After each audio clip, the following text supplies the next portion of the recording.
దేవుని పరిశుద్ధ నామమునకు మహిమ కలుగునుగాక. ఈ దినం ప్రభు మన కొరకు ఉద్దేశించిన వాక్య ధ్యానాంశము మార్కు సువార్త 5వ అధ్యాయము 18 నుండి 20 వచనములు. ఆయన దోణి ఎక్కినప్పుడు దయ్యములు పట్టినవాడు ఆయన యొద్ద తన్నుండనిమ్మని ఆయనను బతిమాలు కొనెను గాని ఆయన వానికి సెలవీయక, నీవు నీ ఇంటి వారి యొద్దకు వెళ్ళి ప్రభువు నీయందు కనికరపడి నీకు చేసిన కార్యములన్నిటినీ వారికి తెలియజెప్పమనెను. వాడు వెళ్ళి యేసు తనకు చేసినవన్నీ దెకపోలిలో ప్రకటింపనారంభింపగా అందరూ ఆశ్చర్యపడిరి. హల్లెలూయా. గడిచిన 2 దినాలుగా నేను ఎవరిని కనికరిస్తానో వాళ్ళని కనికరిస్తాను, ఎవరి యందు కృప చూపుతానో వారి యందే కృప చూపుతాను. అంటే దేవుడు మనం ధ్యానం చేసుకున్నాం, ప్రభువు ఎవరి యందు కృప చూపుతారు, ఎవరిని కనికరిస్తారు అంటే క్వాలిటీ ఉండాలి మనకి. ఆయన మీద ఎవరైతే ఆశ పెట్టుకుంటారో, ఆకాంక్ష పెట్టుకుంటారో, తృష్ణ కొని ఉంటారో, ఆయన మీద ఆధారపడి ఉంటారో, ఆయనను ప్రేమిస్తారో వాళ్ళ మీద దేవుడు కనికరాన్ని కురిపిస్తారు. మొట్టమొదటగా ఆయన కనికరం పడినప్పుడు ఆయన ఉపదేశాన్ని ఇస్తారు. హల్లెలూయా. రెండవదిగా ఆయన కనికరం మన మీద ఉన్నప్పుడు మనల్ని ఆయన స్వస్థపరుస్తారని నిన్నటి దినాన ధ్యానం చేసుకున్నాం. హల్లెలూయా. దేవునికి స్తుతి కలుగుగాక. జన సమూహాలు దేవుని మీద ఆశ పెట్టుకొని వచ్చినప్పుడు వాళ్ళు స్వస్థపరచమని అడగకపోయినా దేవుడు స్వస్థపరిచినట్టుగా. రెండవది, స్వస్థత నిమిత్తమై ఆశ పెట్టుకొని రక్తస్రావం కలిగిన స్త్రీ దేవుని యొక్క వస్త్రపు చెంగురు తాకినప్పుడు వెంటనే ప్రభువు ఆమెను స్వస్థపరిచినట్లుగా. మూడవదిగా, దావీదు కుమారుడా మమ్మను కరుణించని గుడ్డి వాళ్ళు కేకలు వేసినప్పుడు ఆ కేకలను బట్టి ఆయన కనికరబడి వాళ్ళకి నేత్రాలు ఇచ్చినట్లుగా ఎన్నో కోణాలలో నుండి ప్రభువు మనతో మాట్లాడారు. హల్లెలూయా. ఈ దినం ప్రభువు మనతో మాట్లాడుతున్నటువంటి మాట, ప్రభువు యొక్క కనికరం ఎవరి మీద ఉంటుందో వాళ్లకు ప్రభువు విడుదలనిస్తారు. హల్లెలూయా. ప్రభువు వాళ్ళకి ఏమిస్తారు? విడుదల. దురాత్మల నుండి విడుదల, అంధకార శక్తుల నుండి విడుదల, క్షుద్ర పిచాచి చేతబడి చిల్లంగి శక్తుల నుండి విడుదల, బలహీనపరుచు ఆత్మల నుండి విడుదలనిస్తారు. హల్లెలూయా. దేవునికి స్తుతి కలుగుగాక.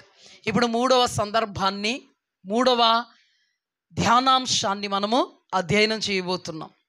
ఇక్కడ రాయబడిన మాట ఏంటంటే, మార్కు సువార్త 5వ అధ్యాయం 19వ వచనంలో, ఆయన వానికి సెలవీయక, నీవు నీ ఇంటి వారి యొద్దకు వెళ్ళి ప్రభువు నీయందు కనికరపడి నీకు చేసిన కార్యములన్నిటినీ వారికి తెలియజెప్పమనెను. వాడు వెళ్ళి యేసు తనకు చేసినదా అన్నీ దెకపోలిలో ప్రకటింపనారంభింపగా అందరూ ఆశ్చర్యపడిరి. హల్లెలూయా. దేవునికి స్తుతి కలుగుగాక. తలలు వంచండమ్మా.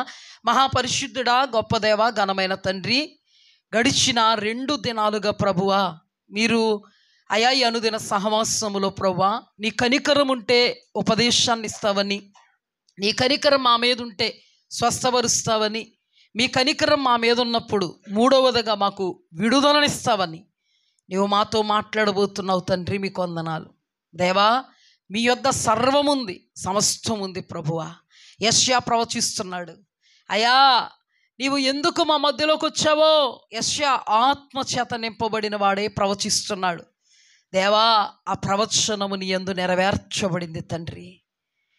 ఈ లోకములో నీవు జీవిస్తున్నటువంటి దినాలలో సమాజ మందిరములో గ్రంథపు చుట్ట తెరిచినప్పుడు యెషయా గ్రంథములో నీ కొరకు వ్రాయబడిన మాటలు నీవు చదివి మీ వీడికీడిలో వీటిని దేవుడు నెరవేర్చారన్నావు ప్రభువా. మీకు స్తోత్రాలు. నమ్మదగిన దేవుడు నాయన. విడిపించుటకు నీవు వచ్చావు, నడిపించుటకు నీవు వచ్చావు. కృపగల దేవా, నీకు స్తుతి కలుగుగాక.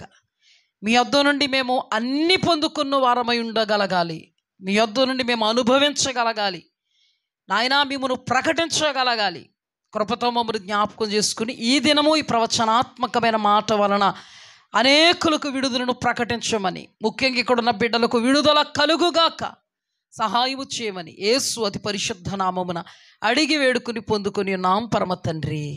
ఆమెన్. హల్లెలూయా. ఇక్కడ జరిగినటువంటి సందర్భాన్ని మనం ఒక కథ రూపంలో ధ్యానం చేస్తున్నట్లయితే, ఇక్కడ సేన అనేటువంటి దెయ్యాలు పట్టినటువంటి ఒక వ్యక్తి. ఆ వ్యక్తి పేరు సేన కాదు.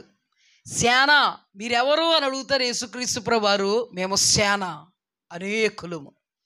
అంటే ఒకరం కాదు, ఇద్దరం కాదు. 2000 పందులుంటే 2000 పందుల్లోకి ఎన్ని వెళ్ళిపోయి ఉంటాయి? సపోజ్ ఒక్కొక్కటి వెళ్ళిందనుకో, ఒక్కొక్క పందిలోకి 2000 పందులు అంటే ఎన్ని ఉంటాయి? అంటే 2000 ఉంటాయి దెయ్యాలు. అంటే ఒక్క దాంట్లోకి 2 వెళ్ళినా, 4 వెళ్ళినా మొత్తానికి 2000కు పైగా దెయ్యాలు. అవునా కదా? ఇక్కడ మనం ధ్యానం చేసుకుంటున్నాం. ఇక్కడ జరిగిన సందర్భం ఏంటంటే, ఒక దెయ్యం పట్టినటువంటి వ్యక్తి పరిస్థితి ఎలా ఉందంటే, సమాధులలో అతను జీవనాన్ని కొనసాగిస్తున్నాడు. బట్టలు కట్టుకోవట్లేదు. తన జీవితంలో ఆ సమాధుల మీద నిద్రపోతూ, సమాధుల్లో తిరుగుతూ, ఒక మనిషిలా ప్రవర్తించకుండా, దయ్యం పట్టినోడు కాబట్టి అరుపులు కేకలతో వస్తూ వెళుతున్నటువంటి ప్రజలను గాయపరుస్తూ ఆ మార్గం గుండా రానివ్వకుండా, ఎంతో ఒక మనిషిని చూసిన ఫీలింగ్ కాదు కానీ ఒక మృగాన్ని చూసినటువంటి ఫీలింగ్ కలుగుతుంది అతను చూస్తున్నప్పుడు. ప్రజలందరూ కూడా అటు ఇటు తిరగలేకపోతున్నారు. ప్రజలందరూ కూడా సంఖ్యలతో బంధిస్తున్నారు. అయినా సంఖ్యళ్ళు కూడా అతను అదుపు చేయలేకపోతున్నాయి. ఆ సంఖ్యళ్ళను కూడా అతడు త్రించుకుని ఇష్టానుసారంగా తన జీవితాన్ని కొనసాగిస్తున్నాడు. అతడు ఒక మనిషిలాగా ఆహారం తినట్లేదు. అతడు ఒక మనిషి. ఏ మనిషి కూడా తను గాయపరుచుకోవడో, ఒకవేళ గాయం తగిలితే కట్టుకోవడానికి ప్రయత్నిస్తాడు. కానీ ఇతడు తన శరీరాన్ని తానే గాయపరుచుకుంటున్నాడు. అలా తన యొక్క జీవనం కొనసాగుతున్నప్పుడు ఒక దినం యేసుక్రీస్తు ప్రభువారు ఇద్దరికి వెళుతూ ఉంటారన్నమాట. సముద్రం యొక్క ఈదరి ఆదరి. అలాంటిది ఒక దినాన సముద్రంలో ప్రయాణం చేసి ఆ ఓడ లేదా ఆ నావ దిగారంతే. ఆ పడవ ప్రయాణం అంతా అయిన తర్వాత ఆ దరిని నిలబడ్డారంతే యేసుక్రీస్తు ప్రభువారు. ఇక్కడ ఏం రాయబడిందో అదే చెప్తున్నాను నేను. నిలబడగానే యేసుక్రీస్తు ప్రభువారిని అల్లంత దూరం నుంచి చూస్తున్నాడు ఇతను. చూసిన వ్యక్తి యేసుక్రీస్తు ప్రభువారు దోణి ఇలా దిగి అడుగు ఇలా పెట్టగానే ఆయన దగ్గరికి పరిగెత్తుకుని వచ్చేసాడు ఈ దెయ్యం పెట్టిన వ్యక్తి. వెంటనే యేసుక్రీస్తు ప్రభువారు గమనించారు, ఇతడు బంధకాలతో ఉన్నాడు. దురాత్మలు ఇతన్ని బంధించాయి. 2000కు పైగా దయ్యాలు ఇతనిలో ఉన్నాయి. అతనిని ఎప్పుడైతే యేసుక్రీస్తు ప్రభువారు చూచారో, సర్వాంతర్యామి గనుక ఆయనకి ఎవరు చెప్పక్కర్లేదు గనుక అంతవరకు అతనిని ఎరిగి ఉన్నటువంటి యేసుక్రీస్తు ప్రభువారు అతనికి విడుదల ప్రకటించాలని ఆయన ఉద్దేశ్యంతో ఆయన కనికరం అతని మీద పడగానే వెంటనే దేవాది దేవుడు ఆ వ్యక్తిలో ఉన్నటువంటి దెయ్యాలను గద్దిస్తున్నాడు. ఈ మనుష్యుని వదిలిపోమ్మని ఆజ్ఞాపిస్తున్నాను.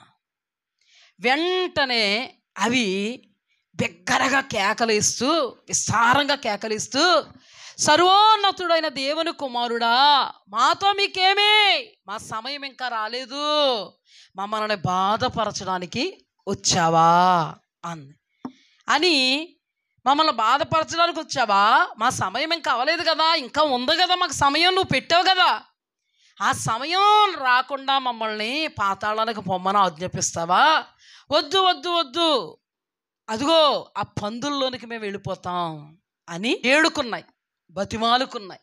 సర్వశక్తి కలిగిన సృష్టికర్త అయినటువంటి యేసుక్రీస్తుని ఎప్పుడైతే వేడుకున్నాయో ప్రభువు ఓకే, ఆ పందులు మందలోనికి వెళ్ళిపోండి, అయితే ఇతను విడిచిపోండి అనగానే తక్షణమే అతను గొప్ప విడుదల కలిగింది.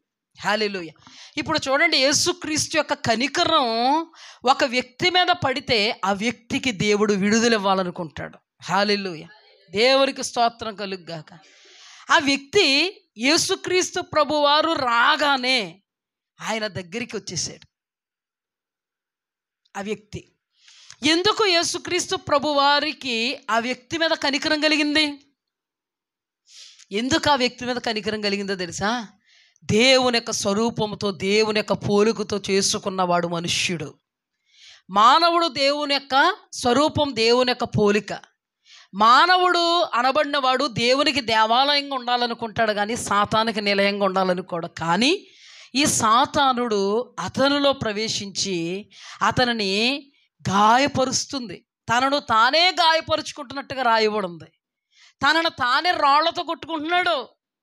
ఈ సిచ్యుయేషన్ని మనం చూసామనుకోండి. సపోజ్ ఒక వ్యక్తి సేమ్ సిచ్యుయేషన్లో మనకు కనబడ్డాడు, ఒళ్ళంతా గాయాలు చేసుకుంటున్నాడు, సూదిపాటి రాళ్ళు తీసుకుని కొట్టుకుంటుంటే మన కళ్ళ ముందే రక్తం వస్తుంటే కనికర పడతావా పడవా?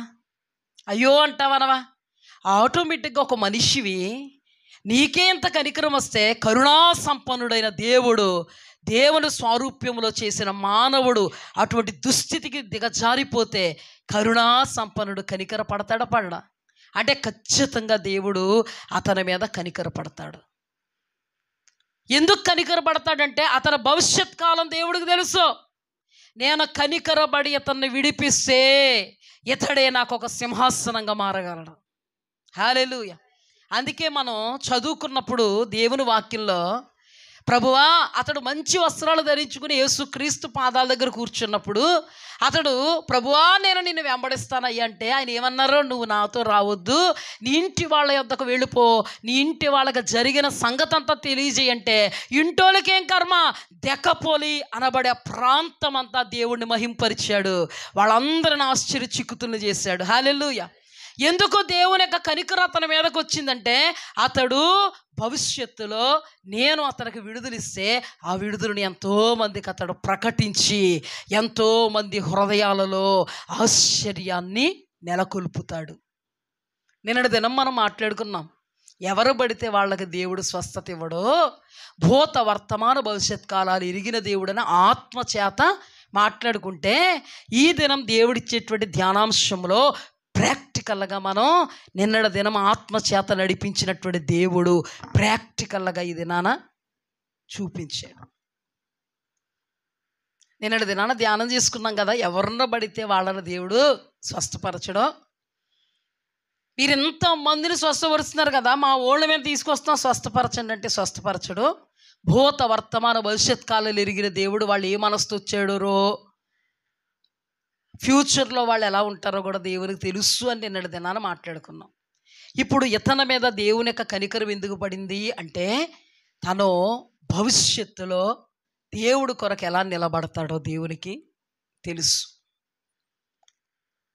ఆ దెయ్యాలు అతన్ని పట్టి 2000 దెయ్యాలకు పైగా అతనిని పట్టి పీడిస్తూ, ఒక మనుష్య ఆకారంగా కూడా అతను లేకుండా, ఒక వస్త్రాలు కూడా ధరించకుండా, విలువ లేనటువంటి బ్రతుకును బంధకాలతో, అపవిత్రాత్మల యొక్క బంధకాలతో బంధింపబడి ఒక మనిషి విలవిలలాడుతుంటే కరుణా సంపన్నుడు కరిగిపోయాడు. కరుణా సంపన్నుడు తక్షణమే అతనికి విడుదలివ్వడానికి కారణం ఏంటంటే, భవిష్యత్తులో అతడు దెక్కపోలి ప్రాంతం అంతటిని కదిలిస్తాడు, ఆశ్చర్య చిక్కుతుల్ని చేస్తాడు. హల్లెలూయా. అర్థమైందా? దేవునికి స్తుతి కలుగుగాక. ఇప్పుడు చెప్పండి, ప్రభువు కనికరం మన మీద ఉంటే మనకేం కలుగుద్ది? విడుదల కలుగుద్ది. ఎప్పుడు కలుగుద్ది? ఆ విడుదలను మనం ప్రకటిస్తాము అని దేవుడు ఎర్రగలిగితే. హల్లెలూయా. లేకపోతే ఆ దినాలలో ఎంతమంది దెయ్యాలు పట్టినోళ్ళు లేరండి? అందరికీ స్వస్థ వచ్చేసిందా? అందరికీ. నిన్నటి దినం ధ్యానంలో నుంచి ఈ దినం ధ్యానం కూడా ధ్యానం చేస్తే అందరికీ వచ్చేది. ప్రభువు ఎవరిని కనికరించాలనుకుంటే వాళ్ళని కనికరిస్తారు అనడానికి వాళ్ళకి క్వాలిటీ ఉండాలి. ఇతని భవిష్యత్తును ప్రభువు చూచినప్పుడు అతనిలో ప్రభువుకి ఏం కనబడింది? క్వాలిటీ. 10 మందిని దేవుడు శుద్ధి చేశాడు. 10 మందిలో ఒక్కడే బిగ్గరమైనటువంటి హెచ్చైన స్వరంతో ప్రభు యొద్దకు వచ్చి కృతజ్ఞతలు తెలియజేశాడు. ఆ 90 ఎక్కడా? ఎందుకు ఈ మాటను మనకు దృష్టాంతంగా తెలియపరుస్తున్నారంటే, ఆ 90 ఎక్కడుంటారో ఆయనకు తెలుసు. ఆయన మనకు బయలుపరుస్తుంటే మనకు తెలుసు. ఆ ఒక్కడు ఎక్కడుంటాడో మనకు తెలుసు. ఆ ఒక్కడులో ఒక్కడే ఈ బంధకంలో ఉన్నటువంటి వ్యక్తి. హల్లెలూయా. ఈ బంధకంలో ఉన్నటువంటి వ్యక్తిని దేవుడు కనికరించి బంధకాల నుంచి విడిపించడానికి కారణం ఏంటో తెలుసా? అతడు దేవునిని మహిమపరుస్తాడు. ఈ మాటలో నుండి ఒకే ఒక్క పాయింట్ నేను మీతో చెప్తాను. ప్రభువు ఏదైనా మనకు స్వస్థత కానీ విడుదల కానీ జరిగిస్తున్నప్పుడు మనము కనీసం సంఘములో అయినా ప్రకటించి సాక్ష్యం చెప్తే ప్రభువుకు సంతోషమా, ప్రభువుకు దుఃఖమా? కప్పుకుంటే ప్రభు సంతోషిస్తారా, ప్రకటిస్తే ప్రభు సంతోషిస్తారా? కానీ చాలామంది అండి ఈ రోజున సంఘాల్లో స్వస్థతను పొందుకున్న, ఒక అద్భుతాన్ని పొందుకున్న, ఒక ఆశ్చర్యకార్యాన్ని పొందుకున్న, ఒక సూచిక క్రియను పొందుకున్న, ఆఫ్టర్ ఆల్ అన్నట్టుగా, ఏమన్నట్టుగా, ఆఫ్టర్ ఆల్ అన్నట్టుగా, ఏం చెప్తాంలే అన్నట్టుగా, అందరికీ తెలిసిందే కదా అన్నట్టుగా మౌనమైపోతున్నారు. మీరు మౌనమైపోయినట్టే సార్వత్రిక సంఘమా, ప్రభువు కూడా మౌనమైపోయి మీ జీవితంలో కనీసం చిన్న తలనొప్పి కూడా తీయలేదనుకో, మీ పరిస్థితి ఏమైపోద్ది? చిన్నదని నువ్వు అనుకుంటున్నావో అది చిన్నది కాదు. ఎంతో మంది విశ్వాసాన్ని ఘనపరిచేటువంటి దేవుని యొద్ద నుండి పొందుకున్న గొప్ప కార్యం అది. హల్లెలూయా, దేవునికి స్తుతి కలుగుగాక. నీ జీవితంలో చిన్న కాదు, పెద్దవి కూడా ప్రభువు చేశారు. కానీ ప్రభువు దాన్ని ప్రకటించాలని కోరుకుంటున్నారు. కొంతమంది ప్రకటిస్తారు కానీ వాళ్ళకే అర్థమవుతుందో కూడా తెలియదు, అలా ప్రకటిస్తారు. దానివల్ల ఏంటంటే ఉపయోగం? ఏదైనా ఒక విషయం చెప్పాలనుకుంటే మా ఆడబడుచు ఫలానా సంవత్సరం ఫలానా టైంలో ఇలా చేసింది, ఎంత అర్థవంతంగా అర్థమయ్యేలాగా తిప్పుకుంటా చెప్పుతారో జనాలు. మా బావగారు ఫలానా టైంలో ఇలా చేశారు, ఏటి మళ్ళీ చెప్పే, అసలు అర్థం లేదు అందరూ పక్కోళ్ళు అంత అర్థవంతంగా చెప్తారు. అదే సాక్ష్యం చెప్పేటప్పటికి అది మంచి మాట, ఇది మంచి మాట. ఏమండి, అది దేవునికి మహిమ తెస్తుందా, ఇది దేవునికి మహిమ తెస్తుందా? ఆ మాటను బట్టి ఎవరో ప్రోత్సహింపబడతారా? ఈ మాటను బట్టి దేవుడి మీద విశ్వాసం కలిగి ఉంటారా? దేనికి ప్రియారిటీ ఇవ్వగలుగుతున్నాం? ఏదైనా దైవికమైన మాటలు మాట్లాడాలని అనుకుంటే తడబడిపోతాయండి. మాటలు అసలు రావు. మాటలు ఏమైపోతాయంట, నాకు మాట్లాడడానికి రాదు. పక్కింటోడు గురించి చెప్తాకొచ్చేటి నీకు, ఎదురింటోడు గురించి చెప్తాకొచ్చా? ఏం జరిగింది, ఏకా పీకా తీసుకోవడం వచ్చా నీకు, లాక్కోవడం పీక్కోవడం వచ్చా? ఇలాంటి బేసిక్గా వచ్చండి. ఒకసారి ఆలోచిద్దాం. క్రైస్తవ సమాజం అంతా, సార్వత్రిక సంఘం అంతా హాస్పిటల్కి వెళ్తున్నాం, ఆ జ్వరం ఎందుకు వస్తుందో కూడా తెలియట్లేదు. 10 రకాల ట్యాబ్లెట్లు రాసి పక్కనున్న, ఎక్కడికమ్మా, మెడికల్ స్టోర్ పక్కన ఆయనదే, ఇద్దరికి ఉంటుంది డీలింగ్. 10 రకాలు రాసేస్తున్నాడు, 10 రకాలు ఇచ్చేస్తున్నాడు, డబ్బులు వేసేస్తున్నాడు. ఎంత 3,000? 3,000 అంటే 30,000 వేస్తాడు మల్లెళ్ళు. అలాంటిది ప్రభువు ఈ క్షణం వరకు ప్రతి విషయంలో కూడా కనికరించి స్వస్థపరుస్తుంటే తేలిగ్గా ఉందండి? తేలిగ్గా ఉందా? 2-3 ముక్కల్లో అద్భుతంగా అర్థవంతంగా చెప్పచ్చు. కొందరు చెప్తారు, బాధపడతాం, అయ్యయ్యో ప్రభువుకు మహిమ రాలేదు. కొందరు చెప్తారు, ఆళ్ళ డప్పులు ఎక్కువైపోతాయి, అమ్మో ఆళ్ళ డప్పులు వినాలి ఇప్పుడు మేము. వాళ్ళ డప్పులు అంటే ఏంటి, మేమెంతటోళ్ళు, మేమంతటోళ్ళు, అందులో వాళ్ళ ఘనత, వాళ్ళ గొప్ప, వాళ్ళ మెప్పు ఒక ఎత్తు, వాళ్ళ ఆత్మీయ జీవితం మరొక ఎత్తు. మనం అర్థం చేసుకోవాలి. అది ఏం చేసుకోవాలి, అర్థం చేసుకోవాలి. ఇలాగనట్లేదు ప్రభు.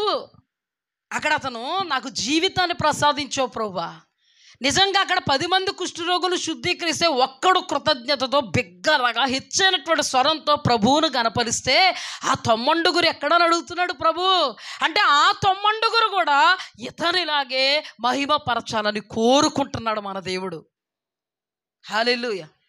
మౌనంగా ఉండమని కోరుకోవట్లేదు, కానీ ఒక స్థానము పైకెక్కి ఈ వ్యక్తి ఏమంటున్నాడో తెలుసా, స్తుతించడం కాదు కదా, నా బ్రతుకంతా నీ పాద సన్నిధిలో గడుపుతా, హల్లెలూయా, నా జీవితాన్ని కర్పిస్తాను. ఒకప్పుడు బట్టలు కూడా కట్టుకోకుండా సమాధుల్లో దొర్లు నుండి నేను గాయపరుచుకున్నోడిని. జనాలందరూ కూడా సంకెళ్ళేసి బంధించారు నన్ను. ప్రతి ఒక్క వ్యక్తికి కూడా చీడగా పీడగా ఉన్నవాడిని. నా బ్రతుకును ఇప్పుడు మంచిగా ఉంచావు, నీ కుటుంబీకులతో వెళ్ళి ఆనందించి వాళ్ళకి చెప్పన్నావు. నా కుటుంబీకులతో చెప్పుతాను కానీ వాళ్ళతో ఆనందించను. నీ పాదాలే నాకు శరణ్యం. నీతో తిరుగుతా, నీతో తింటా, నీతో నిద్రపోతా, నీతో సేవ చేస్తా ప్రభువా. హల్లెలూయా. ఒక అడుగు ఎక్కువ వేసాడు, ఒక మెట్టు ఎక్కువ పైకి ఎక్కాడు. అలాంటప్పుడు ప్రభువు కోరుకున్నది ఏంటో తెలుసా? నువ్వు నాతో రావద్దు, నీ ఇంటి వాళ్ళ దగ్గరికి వెళ్ళి ప్రభువు కనికరపడి నీకు చేసినటువంటి కార్యములు, హల్లెలూయా, అక్కడ రాయబడింది నాట్ కార్యము, కార్యములు. ఎన్ని కార్యాలు? స్వస్థచిత్తుడు చేయడం ఒక కార్యం, దెయ్యాలన్నీ వెళ్ళగొట్టడం మరో కార్యం, నీ బుద్ధి పరిస్థితులు మారి జనాల మధ్యలో ఒక అద్భుతమైన వ్యక్తిత్వం కలిగినటువంటి వ్యక్తిగా మార్చబడడం ఒక కార్యం, జనాలందరూ కూడా అబ్బురుపోయి నిన్ను చూడడం కార్యం. ఇలా చెప్పుకుంటూ పోతే ఎన్నో కార్యాలు నేను నీ యందు కనికరపడి చేశాను. హల్లెలూయా. ఈ కార్యాలన్నీ నీ ఇంటోళ్ళతో చెప్పు. అతడు ఏం చేశాడో తెలుసా? ఇంటోళ్ళు కాదయ్యా, ఇంకో మెట్టు పైకి ఎక్కి నేను దెకపోలి ప్రాంతం అంతా ప్రతి గుమ్మము తొక్కి నా జీవితంలో నీవు చేసిన కార్యాలు నేనేం చేస్తాను? ప్రకటిస్తాను. ప్రకటించాలండి, మర్చిపోకూడదు. ప్రభు అంటే ఆషామాషి విషయమా? తంగిడి వచ్చి ఆటోగ్రాఫ్ ఇచ్చేస్తే ఫేస్బుక్లో పెట్టేస్తాను. అవునా? అన్నా కదా, ఫేస్బుక్లో పెట్టేస్తారు ఈ రోజుల్లో. ఫొటోస్ తీసుకుంటే ఫేస్బుక్లో పెట్టేస్తారు. ఎవరో జనులు. కంటే గొప్పోడు కదా దేవుడు. అలాంటి తంగిడిల్ని కోకొల్ని అధికారులుగా నియమించిన గొప్పోడు మన దేవుడు. మన దేవుడు ఇక్కడ ఉండడమే గొప్ప మన మధ్యలో. అలాంటిది మనల్ని తొంగు చూసి మనల్ని కనికరించి స్వస్థపరచడం, విడిపించడం, ఉపదేశం ఇవ్వడం ఎంత గొప్ప! గొప్ప కాదంటారా? అలాంటి గొప్పోడిని ఆఫ్టర్స్ని గొప్పగా ఎంచుతున్నటువంటి నేటి క్రైస్తవ సమాజం, భ్రష్టు పట్టినటువంటి సమాజం. కానీ ఎప్పుడూ కూడా ప్రభువునే గణపరచాలి. ప్రభు అన్నాడు, నన్ను గణపరచు అని నేను గణపరుస్తాను. ఎంత ఉన్నతమైనటువంటి అనుభవంలో ఉన్నాడండి, ఎంత కృతజ్ఞత కలిగి ఉన్నాడు. మామూలు విడుదల పొందుకున్నాడండి, శాశ్వతమైనటువంటి విడుదల. ఎవరివ్వగలరో? ప్రభువు కనికరిస్తే జరుగుద్ది. హల్లెలూయా. ఆయన కటాక్షిస్తే జరుగుద్ది. అద్భుతమైనటువంటి విడుదల ఇవ్వడం ప్రభువుకు మాత్రమే సాధ్యం. ఏ డాక్టర్ దగ్గరికి వెళ్తే దెయ్యాలు వెళ్ళగొడతాడండి? చెప్పండి. ఏ డాక్టర్ దగ్గర దెయ్యాలు వెళ్ళగొడతాడు? ఇతన్నే. కానీ మన డాక్టర్ గారు ఎవరైనా గంగావతులు ఊహించుకోండి. డాక్టర్ గారు ఎదురుగుండా కూర్చోబెడితే గుండె మీద కొడతాడు, ముందు స్టెథోస్కోప్ లాగుతాడు, ఇంజెక్షన్ చేస్తుంటే తీసుకుని చేస్తాడు ఈ డాక్టర్కే. అంటే ఒకసారి ఇమేజ్ చేసుకోండి. అంటే సంకెళ్ళది వేసి ఇలా ప్రవర్తిస్తున్నాడు అంటే పిచ్చి హాస్పిటల్లో జాయిన్ చేసేస్తారు. ఏమని? పిచ్చోడని. మీకు తెలుసా? ఇలాంటి చేష్టలు ఎవరైనా చేస్తే దెయ్యం పట్టింది అనరు డాక్టర్లు. ఏ డాక్టర్ అండో పిచ్చి ఆసుపత్రికి తీసుకెళ్ళిపోతారు. చూసారమ్మా? కానీ ప్రభువే విడుదల ఇవ్వాలనుకున్నప్పుడు, కనికరించినప్పుడు శాశ్వతమైనటువంటి విడుదల వచ్చింది. దేవునికి స్తుతి కలుగుగాక. చూడండి, దేవుని యొక్క కనికరము ఆ వ్యక్తి మీద పడింది. హల్లెలూయా. ఎందుకు పడిందంటే ఆ వ్యక్తి స్వస్థ చిత్తుడైతే తన జీవితాన్ని దేవుని కొరకు ప్రతిష్ఠిస్తాడు. అంటే దేవునికి కావలసింది ఇదే. దేవునిని ప్రకటించడం ఆయనకు కావాలి, ప్రభువుని హెచ్చించడం, ఘనపరచడం ఆయనకు కావాలి. ప్రభువుని ఎవరో అన్నట్టుగా చూచేవాళ్ళు ఆయనకు వద్దు. కొంతమంది ఉంటారు ఉపకారాలు పొందుకుని, వీళ్ళెవరో, ఎందుకు వచ్చారు, ఇక్కడికి ఎందుకు వచ్చారు, కృతజ్ఞత కలిగిన వాళ్ళు అంటాం, కృతజ్ఞత లేని వాళ్ళు అంటామా? మరి ప్రభువు మనల్ని చూస్తున్నప్పుడు మనం అలా ఉంటామా? కృతజ్ఞత కలిగి ఉందాం. హల్లెలూయా. ప్రభువును అనుభవించుదాం, అనుభవించినటువంటి అనుభవాలను ప్రకటిద్దాం. దేవునికి స్తుతి కలుగుగా. చూడండి, ఒక సందర్భంలో అపోస్తుల దినాల్లో పౌలయ్య గారు పరిచర్య చేస్తున్నప్పుడు, ఎవరమ్మా? పౌలు, శీల ఇద్దరు కూడా పరిచర్య చేస్తున్నప్పుడు, వాళ్ళ పరిచర్యకు వెళ్ళిపోతున్నప్పుడు పుతోను అనబడినటువంటి దెయ్యం పట్టినటువంటి ఒక చిన్నదాన్ని వాళ్ళు చూస్తున్నారు. అక్కడ రాయబడిన మాట స్పష్టంగా నేను మీతో చెప్తున్నాను. ప్రతి దినము కూడా వాళ్ళు పరిచర్య నిమిత్తం, సేవ నిమిత్తం, మీటింగ్స్ నిమిత్తం ఆ మార్గం గుండా వెళతా ఉన్నప్పుడు వాళ్ళు ఎదురుగుండా వచ్చేస్తుంది ఈ అమ్మాయి. ఇందాక కూడా యేసుక్రీస్తు ప్రభువారు దోనె అద్దరిని ఇలా దిగగానే అతడు పరిగెత్తుకుని ఎవరి దగ్గరికి వచ్చేసాడు? దేవుని దగ్గరికి వచ్చేసాడు.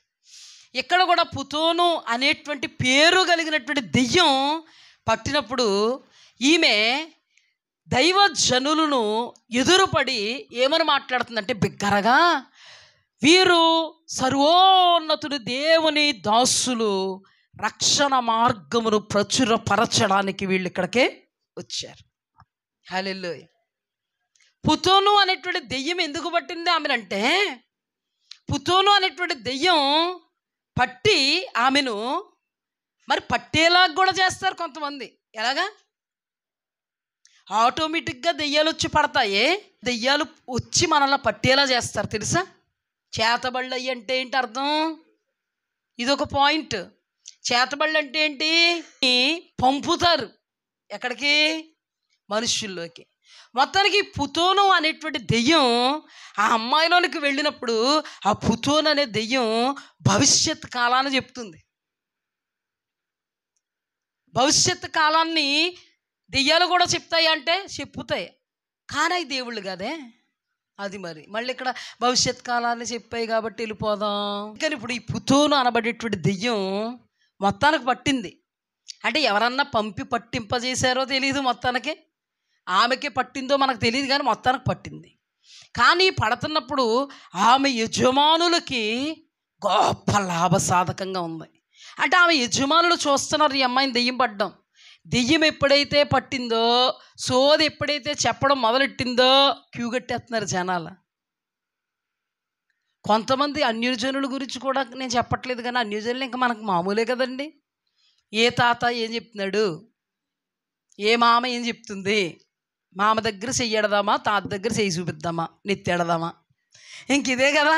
వాళ్ళు కూడా పక్కన పెడితే క్రైస్తవులు కూడా ఈ రోజున సోద చెప్తున్నట్టుగా ఉంటుంది కొంతమందికి, సోద చెప్పించుకుంటున్నట్టుగా ఉంటుంది కొంతమందికి కదా.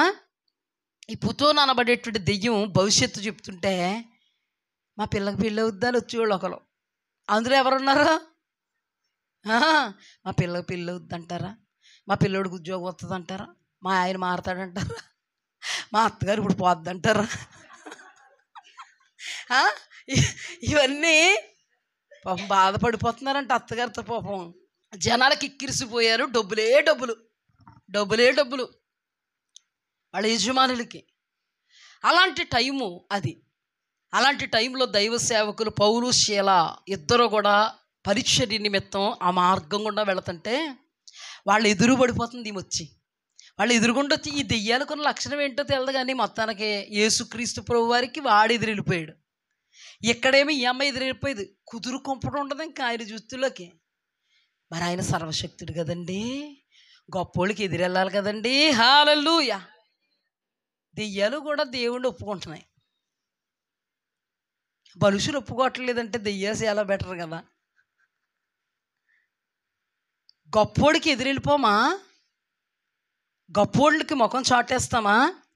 దేవుడు గొప్పోడు కాబట్టే, సర్వశక్తుడు కాబట్టే, సృష్టికి మూలం ఆధారం కలిగిన వాడు కాబట్టే 2000 దెయ్యాలు దేవాది దేవుడు అడుగు ఇలా ప్రాంతంలో పెట్టగానే గొప్పోడు వచ్చాడండోయ్ పలకరించాలి.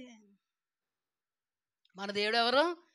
చాలా మంచోడు, చాలా చాలా మంచోడు, నేను నమ్మిన నా యేసుడు చాలా గొప్పోడు, చాలా చాలా గొప్పోడు, నేను నమ్మిన నా యేసుడు.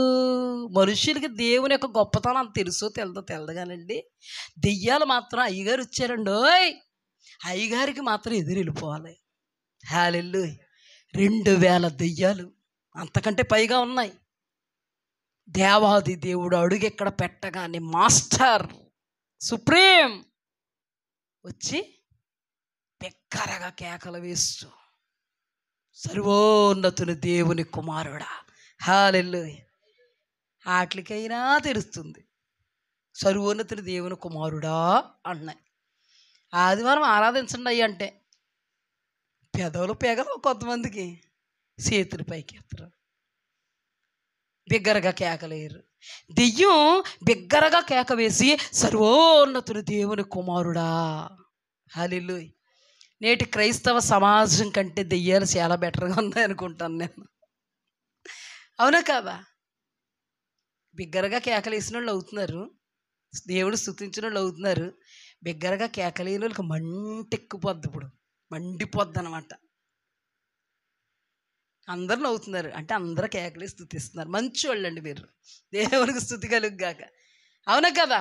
అక్కడ ఏమంది? సర్వోన్నతుని దేవుని కుమారుడా, మాతో మీకేమీ, మా సమయం ఇంకా రాలేదు, మాకు సమయం పెట్టావు కదయ్యా సృష్టికర్త. దెయ్యాలు కూడా ఉరుకుతున్నాయండి దేవుడికి. విచిత్రం ఏంటంటే మనిషిని దేవుడు అన్నాడు, దీనుడుగా ఉండు, నలిగిన హృదయం గలవాడగా ఉండు, నా మాట విను, వణుకో. వణకం ఏం చెయ్యం? వణకం, నిర్భయంగా ఉంటాం. మా దేవుడు భయపడొద్దు అన్నాడు. వెళ్ళవయ్యా చెప్పు కబుర్లు, సోది కబుర్లు. ఎలాంటి వాటికి ఏం తక్కువ లేదు నీకు. ఎక్కడ లింక్ పెట్టాలో బాగా పెడుతున్నాం. ఇదంతా పోయే కాలానికే, ఎక్కడికే దిగిపోవడానికే. చూడండి ఉన్నారా లేదా ఇలాంటి వాళ్ళు, తెలుసు మనకి ఎంతమంది లేరు. అక్కడేమో శ్యామ మేము అనేకులు అన్నవాడు సర్వోన్నతుడి దేవుని కుమారుడు అయిన క్రీస్తు అని బిగ్గరగా కేకలేస్తున్నాయి. ఏమండి, యేసుక్రీస్తు ప్రభువారు అడుగు పెట్టేటప్పుడు బిగ్గరగా కేకలేయాలని తెలిసిపోయింది వాటికి. ఎందుకో తెలుసా?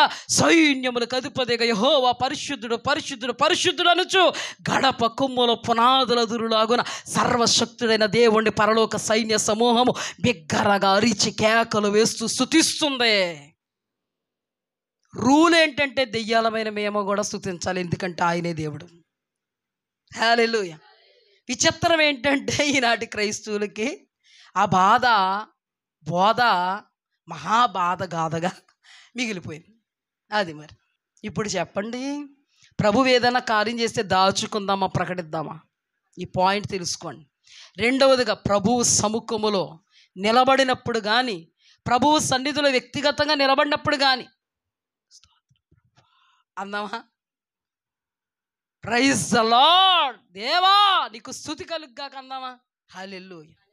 మనకు స్వరం ఇచ్చింది దేవుడు స్తుతించడానికి అనుకుంటానండి. నేనైతే అలాగనుకుంటాను. నేను ఎప్పుడు అంటాను, నేను యథార్థంగా నా ప్రభు ఎదుడు చెప్తున్నాను, ప్రభు ఈ స్వరం నీకు అంకితం, చచ్చే వరకు ఈ స్వరం నీ కోసమే, ఈ పేటుగా అరిగిపోవాలి ప్రభు నీకోసం. అవునా కదా? దేవునికి మన స్వరం ముచ్చట్లు పెట్టుకోవడానికి కాదండి. ఏదో దేవుడు కాస్త మనల్ని కనికరించి పోన్లే అమ్మా మాట్లాడుకో వాళ్ళతో కూడా కొద్దో గొప్ప, కానీ ఆ స్వరం నేనిచ్చింది. హల్లెలూయా. ఎవరికి అంకితం చేయాలి? ప్రభువుకి. పాడాలి, ఆరాధించాలి, మహింపరచాలి, ప్రకటించాలి. దెయ్యాలే సర్వోన్నతుడా దేవుని కుమారుడా అంటున్నాయి. ఇంకా దెయ్యాలను చూసి నేర్చుకోవాలంటారా? ఇక్కడ సిచ్యుయేషన్లో కూడా అదే చూస్తాం. పౌలు శీలలు వెళ్ళిపోతూ ఉంటే పుతోను అనేటువంటి దెయ్యం దాని పని చేసుకోవచ్చు కదా. ఎవరాళ్ళు? సర్వోన్నతుని దేవుని కుమారుడు ఇక్కడ, సర్వోన్నతుని దేవుని దాసులు ఎక్కడ. హల్లెలూయా. అందుకని పుతోను దెయ్యం ఆవిడ పని అంతా కూడా వదిలేసింది. ఏం చేసుకుంటుందో తెలియదు. అసలు జనాలు ఉన్నారో లేరో మనకు తెలియదు. ఒకవేళ ఉన్నారనుకోండి, ఊహించుకోండి, ఇమేజ్ చేసుకోండి. పౌలు శీలలు ఇలాగ వెళ్ళిపోతుంటే ఏదో పెద్ద పని ఉన్నట్టు ఆ పని వదిలేసి ఇంక వీళ్ళు ఎప్పుడు అక్కడ రాయబడింది ఒక్కసారి జరిగిన సంఘటన కాదు ఇది. వాళ్ళు ప్రతిరోజు ఆ మార్గం గుండా వెళుతున్నప్పుడు ఈ అమ్మాయి వచ్చేయడం ఒకే డైలాగ్, సర్వోన్నతిని దేవుని దాసులు వీరు రక్షణ మార్గమును ప్రచురపరచ వచ్చారు. హల్లెలూయా. వీళ్ళ బాణి అంతా కరెక్ట్గా జరుగుతున్నట్టుంది ఏంటండి, ఈ దెయ్యాలు ఇవన్నీ కరెక్ట్గా. వాళ్ళకి తెలుసు దేవుణ్ణి చూచినప్పుడు ఆ దైవ సముఖములో నుండి దేవుని ద్వారా దేవునికే పరిచర్య చేయడానికి దిగి వచ్చిన దాసులను చూచినప్పుడు అవి అరవక స్తుతించక ఉండలేకపోతున్నాయి. హల్లెలూయా. ఏమంటే దెయ్యాలు ఏమైనా కన్ఫ్యూజ్ అయ్యి అంటారా? అక్కడ సర్వోన్నతుని దేవుని కుమారుడు, ఇక్కడ సర్వోన్నతుని దేవుని దాసులు. కరెక్ట్గా చెప్పే కదండి. మన విశ్వాసులకి కరెక్ట్గా తెలుస్తలేదు. కొంతమంది అంటారు మా దాసుడు మా దాసురాలు అంటారు. కొంతమంది ఏమంటారు తెలియక, మీకు దాసుడు కాదు అమ్మా, మీకు దాసులు మేము, కొంత మా దాసురాలు మా దాసుడు. తెలియకపోతే క్షమింపబడతారు. ఒక్కరు కాదండి, ఇద్దరు కాదండి, చాలామంది సార్వత్రిక సంఘంలో మీ దాసులం కాదు, సర్వోన్నతునికి దాసులం, ఆయన దాసులం, ఆయన దాసురాండ్రం. ఈ రోజున సార్వత్రిక సంఘం అర్థం చేసుకోవాలి ఈ మాట. సంఘాల్లో చాలామందికి తెలియట్లే, ప్రభువా మీ దాసులు మీ దాసురాలు. మా దాసులు మా దాసురాలు అంటే తేడా వచ్చేద్ది అక్షరంలో. తెలుగు చాలా జాగ్రత్తగా పలకాలండి, తెలుసో లేదో. అవునా? దేవుని దాసులు. అక్కడ కూడా దెయ్యం కరెక్ట్గా చెప్పింది కదా అంటున్నాను నేను, అంతేగాని నా దాసులు అనలేదు దెయ్యం. అక్కడ ఏమంది? సర్వోన్నతుని దేవుని దాసులు మీకు రక్షణ మార్గమును ప్రచురపరచడానికి వచ్చారు. హల్లెలూయా. ఆగలిగిందండి ఈ దెయ్యం, పుతోని దెయ్యం. 2000 దయ్యాలు ఒకే బాణి.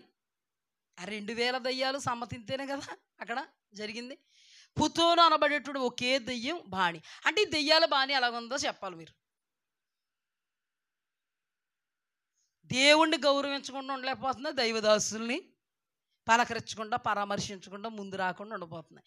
కానీ ఈ రోజుల్లో దైవజనుల్ని దెయ్యాలే పరామర్శిస్తున్నాయి. వచ్చి దేవుణ్ణి దైవదాసులకి పరామర్శించాలని ఉంది. కానీ ఈ రోజుల్లో క్రైస్తవ సమాజంలో సార్వత్రిక సంఘంలో పాస్టర్ గారు కానీ పాస్టర్ గారు అని ఎలాగెళ్ళిపోతాయి, ఇలాగెళ్ళిపోతారు.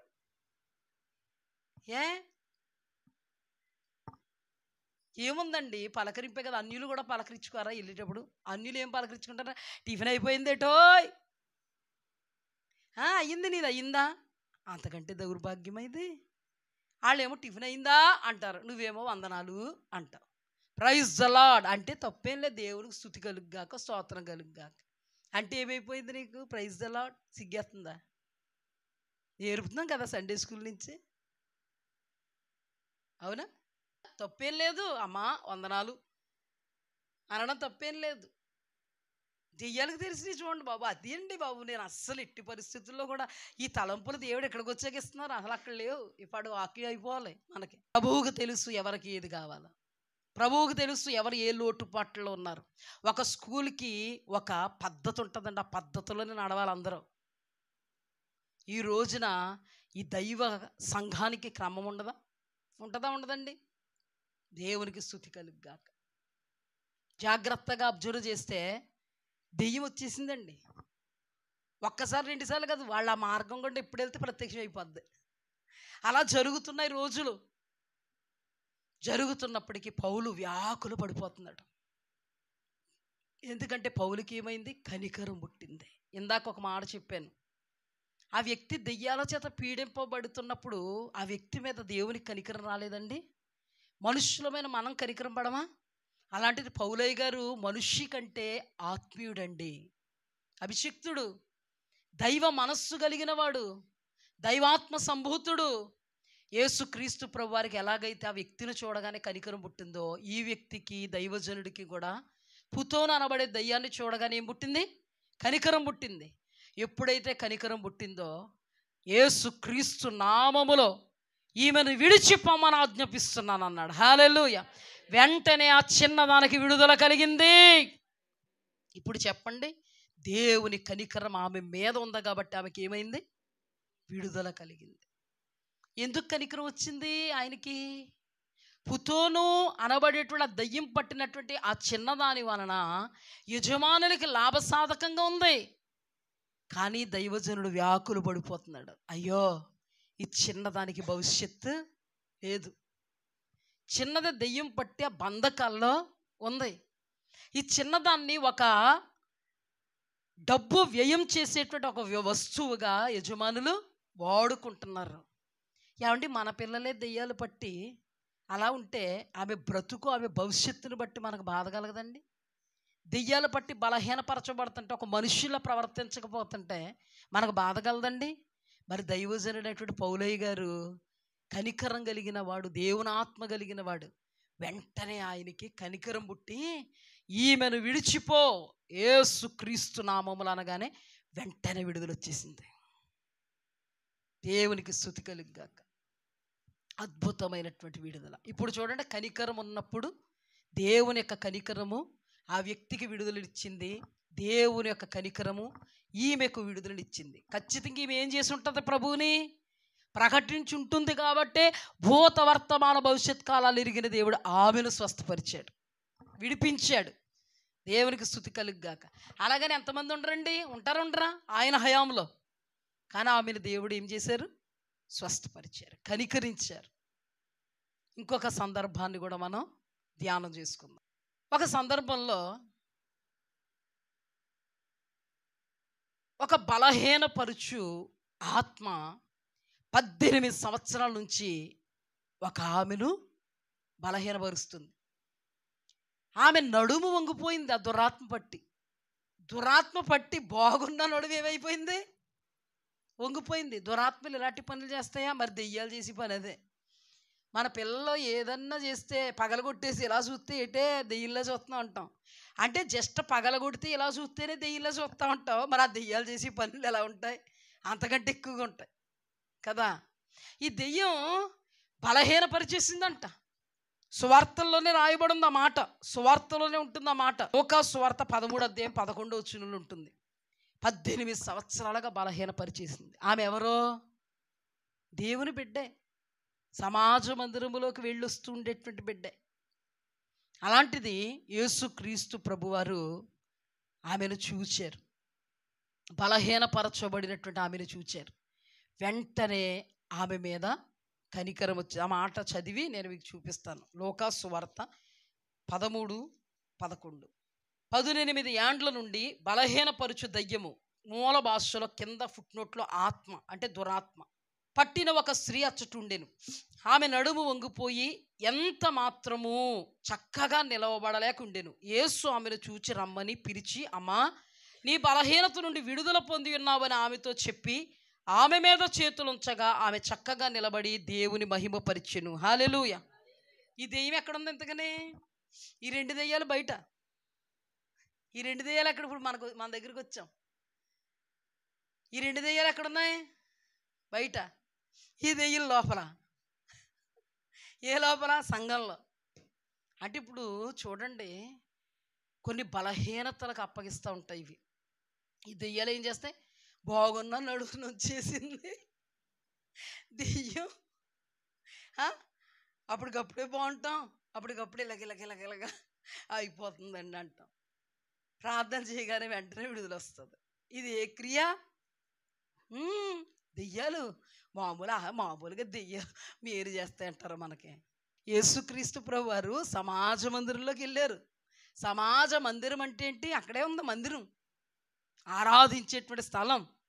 మీకు అర్థమయ్యేలా చెప్పాలంటే పైన ఉందే చర్చి. అది ఆ టైంలో యేసుక్రీస్తు ప్రభు వారు వెళ్ళారు. పాటల్లో ఉందా ఇవిడే? పాటల్లో ఉంది. ఆరాధన బాగా ఎగిరి చేసేసిందంట.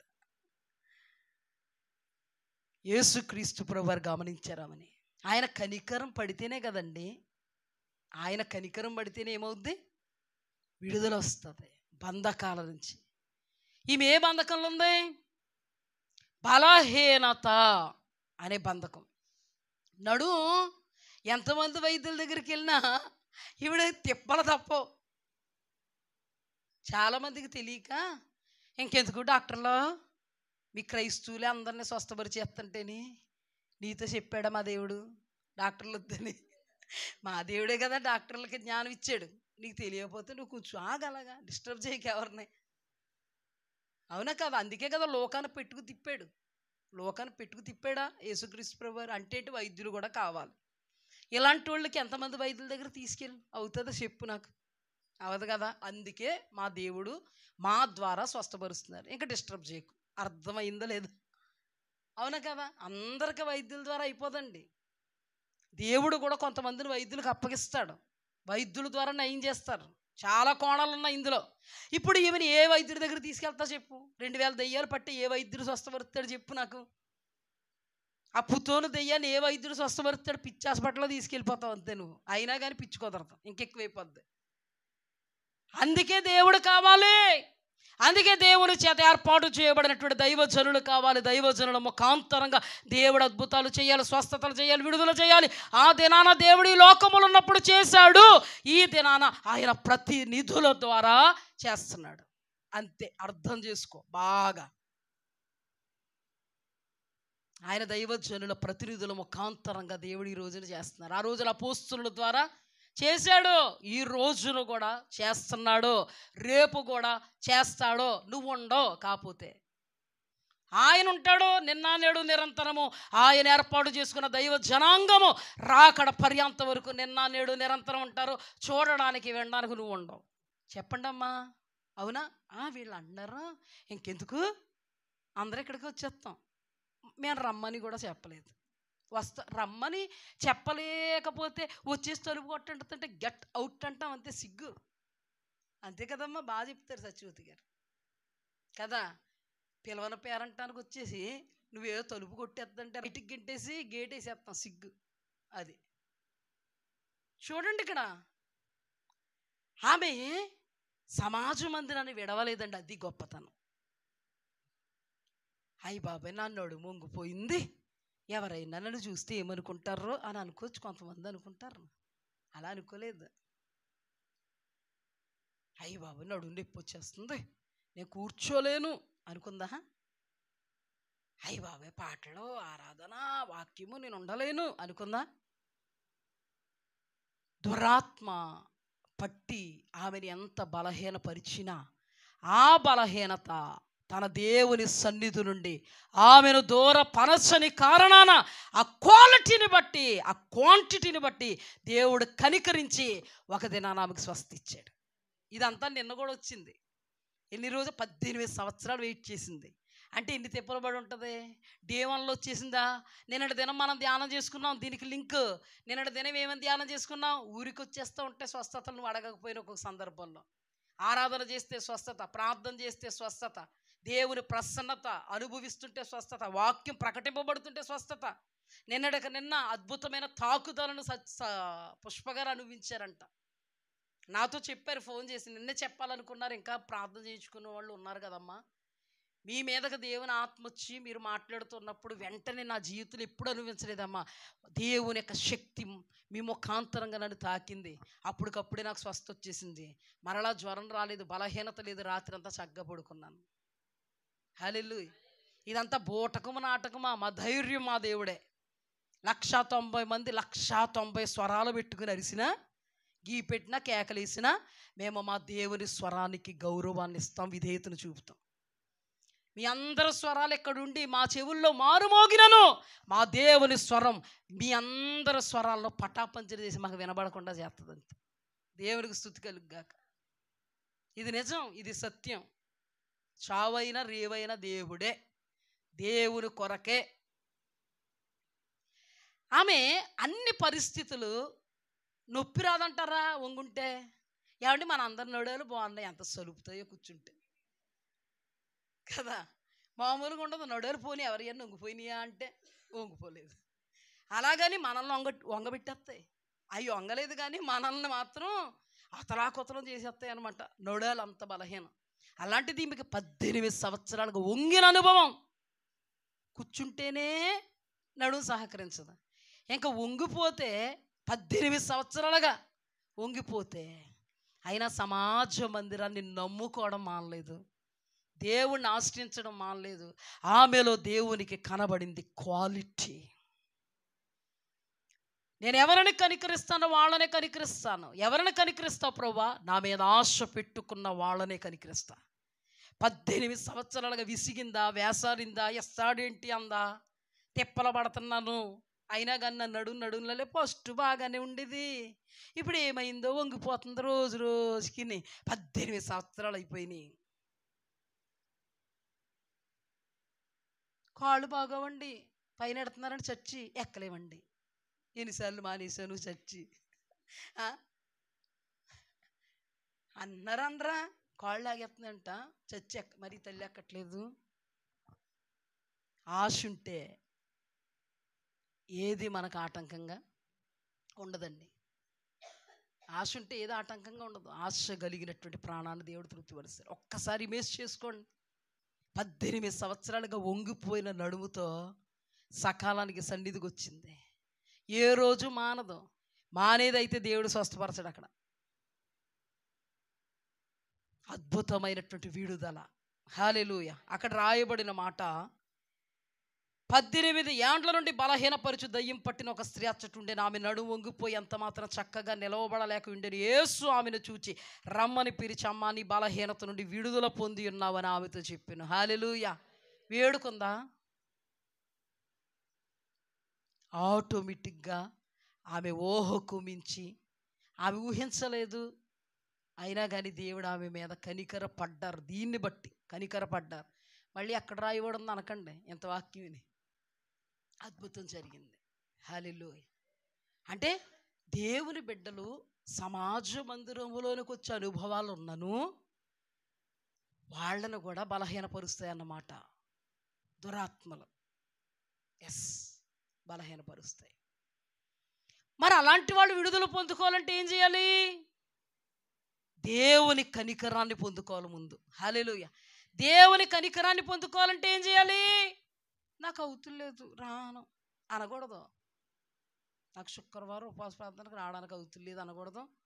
బుధవారం రావడానికి అవుతులేదు అనకూడదు. అనుదిన సహవాసానికి రావడానికి అవుతులేదు అనకూడదు. ఒక్క మాట చెప్పు, బలహీనపరచబడి 18 సంవత్సరాలుగా ఈవిడి బలహీనత ఉంటే మానుకునే అనుభవం కాదు ఈవిడిది. ఏదేమైనా దేవుడి సన్నిధిలో పడిపోయే అనుభవం. హల్లెలూయా. ఆ బలహీనతతోనే దేవుణ్ణి ఆరాధించే అనుభవం, స్తుతించే అనుభవం, స్తోత్రించే అనుభవం, దేవుని వాక్యమును వినే అనుభవం, దేవుని కొరకు స్నేహము ప్రేమ కలిగినటువంటి అనుభవాన్ని దేవుడు చూచాడు. కాబట్టి ఎంతమంది ఉన్నారో నాకు తెలియదు, కానీ ఆమెను దేవుడు స్వస్థపరిచాడు. ఆమెలో ఏముంది?